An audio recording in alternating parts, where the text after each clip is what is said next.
छोटे से गांव धवलपुर में सूरज ढलते ही जैसे सन्नाटा छा जाता था। लोग जल्दी जल्दी घर लौटते, दरवाजे बंद करते और भगवान का नाम लेकर सोने की कोशिश करते। यह वही गांव था जहां कभी शाम को मंदिर की घंटियां गूंजती थीं, चौपाल में वेदों की चर्चा होती थी और हर गली में दीप जलते थे। पर अब हालात कुछ और थे। गांव की हवा में डर घुल चुका था, एक ऐसा डर जो धर्म बदलने की साजिश में छुपा था।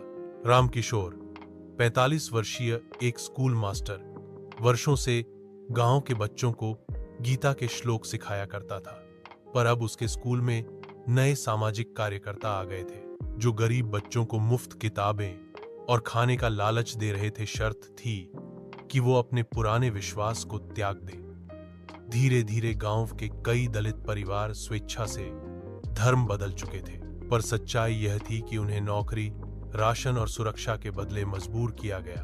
रामकिशोर यह सब देखकर भीतर से टूट रहा था। उसे पता था कि अगर अब आवाज नहीं उठाई गई तो यह आग पूरे हिंदुस्तान को जला देगी। आरती, एक 17 साल की होशियार लड़की जो हर दिन मंदिर में दिया जलाने जाती थी, एक दिन अचानक गायब हो गई। 3 दिन बाद वो लौटी बदली हुई। माथे की बिंदी गायब, हाथ में कुछ विदेशी धर्म की किताबें और चेहरे पर अजीब सी शांति। मैंने सच्चा रास्ता चुना है, अब मैं नई राह पर हूं, उसने कहा। उसकी मां ने रोकर अपने सिर पर राख डाल ली। कोई नहीं जानता था कि आरती को कैसे बहकाया गया, किसने डराया या किस लालच में उसका मन मोड़ा गया। रामकिशोर ने चुप रहने से इनकार कर दिया। उसने गांव में एक सभा बुलाई। उसके शब्द कांपते थे, पर आवाज में आग थी। अगर हम अब नहीं जागे तो हमारे बच्चों को गीता नहीं, गुलामी मिलेगी। हमारी मंदिरों की जगह गुमनाम भवन ले लेंगे।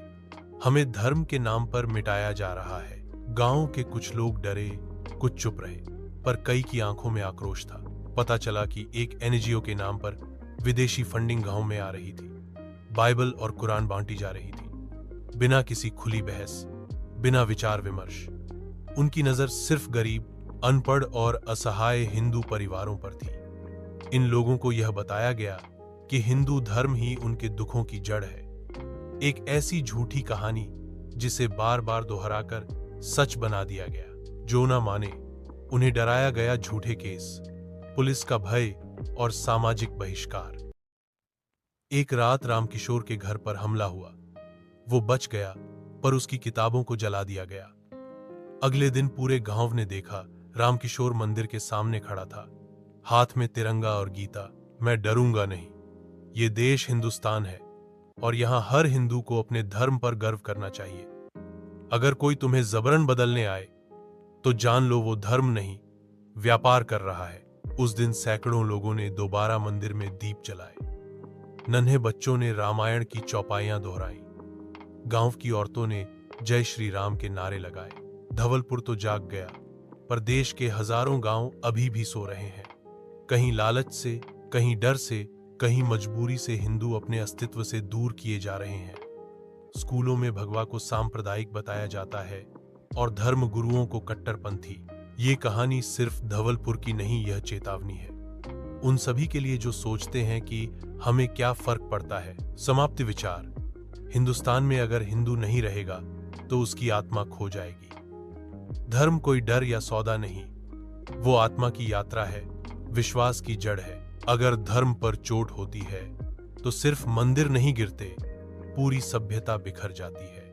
जागो, सोचो और खड़े हो जाओ धर्म के लिए, अस्तित्व के लिए और भविष्य के लिए।